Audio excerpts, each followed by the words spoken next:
सालों पहले माधोपुर और श्यामपुर के जंगल तक भूत प्रेत की कहानियां फैली हुई थी। पास के ही गांव के लोग इन्हीं जंगलों से अपने जानवरों को चराते थे, लेकिन भूत के डर से शाम होने से पहले घर लौट जाते थे। एक दिन राजीव भी उसी जंगल में अपनी बकरियों के लिए घास लेने के लिए गया था। अक्सर काम से जी चुराने वाला राजीव मजबूरी में जंगल आया था, इसलिए उसका मन घास काटने का बिल्कुल भी नहीं था। जंगल में आसपास उसने देखा कि घास नहीं है, क्योंकि सारी गाय बकरी घास खा गई थी। अब वो मरे मन से आगे बढ़ने लगा। जाते जाते वो करीब जंगल के बीच में पहुंच गया था। वहां काफी हरी घास और पत्तों से लदे हुए पेड़ थे। पास में ही झरना भी बह रहा था। ये सब देखकर राजीव को और आलस आ गया। उसने सोचा कि कुछ देर पत्थरों पर बैठकर आराम कर लेता हूँ। लेटते ही राजीव गहरी नींद में चला गया और सपने देखने लगा। सपने में ही राजीव जंगल का रास्ता भूल गया था और उसने एक अजीब से आदमी को भी देखा।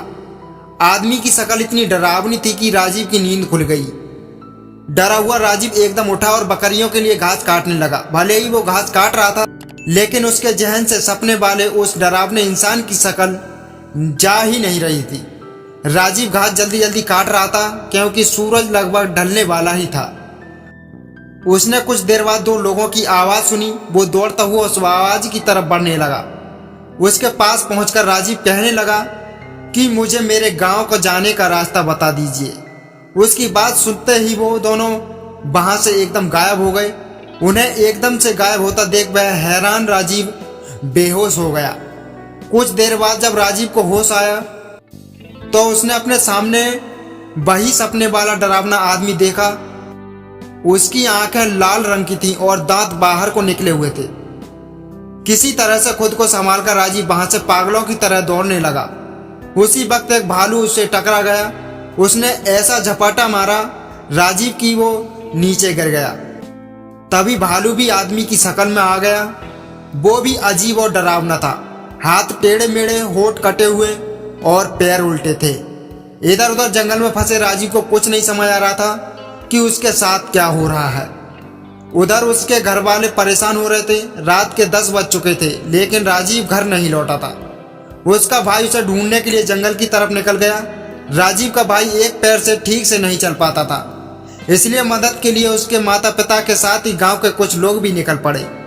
जंगल पहुंचने के बाद सबने राजीव के भाई और मां को जंगल के बाहर के हिस्से में ही रुकने के लिए कह दिया और खुद टॉर्च जलाकर, खुद हथियार लेकर अंदर चले गए।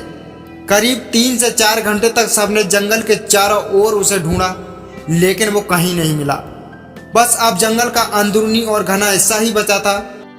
रात के 4 बज रहे थे, इसलिए सबने सुबह होने का इंतजार करने का फैसला लिया और कुछ देर जंगल में ही बैठ गए। सुबह होते होते ही सब आगे बढ़ने लगे और राजीव की तलाश शुरू की, लेकिन वो कहीं नहीं मिला।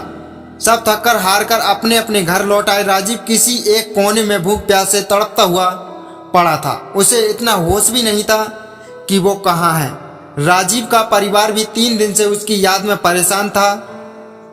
राजीव के भाई के मन में हुआ कि वो पक्का कहीं मुसीबत में ही होगा। अब उसे भगवान को याद करना चाहिए। उसने तुरंत नीम के पेड़ के नीचे गड्ढा खोदना शुरू किया।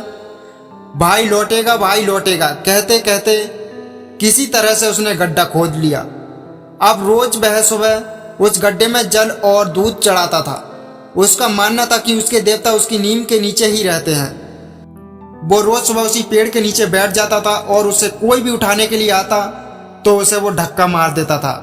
नीम के पेड़ के नीचे बैठकर राजीव का भाई बस यही कहता था कि मेरा भाई आएगा, उसे मेरे भगवान लेकर आएंगे। राजीव के न मिलने और उसके बड़े भाई की ऐसी हालत देखकर गांव वालों ने एक भगत को बुलाया। उन्होंने कुछ देर तक ध्यान लगाकर सबको बताया कि राजीव जिंदा है और वो कल घर आ जाएगा। उसकी मदद करने के लिए खुद भगवान जा रहे हैं। कुछ दिनों बाद राजीव किसी की साइकिल पर बैठकर घर सही सलामत लौट आ गया। उसका शरीर इतना कमजोर हो गया कि उसे अस्पताल में भर्ती करना पड़ा। करीब 3 दिन बाद उसकी तबीयत ठीक हो गई।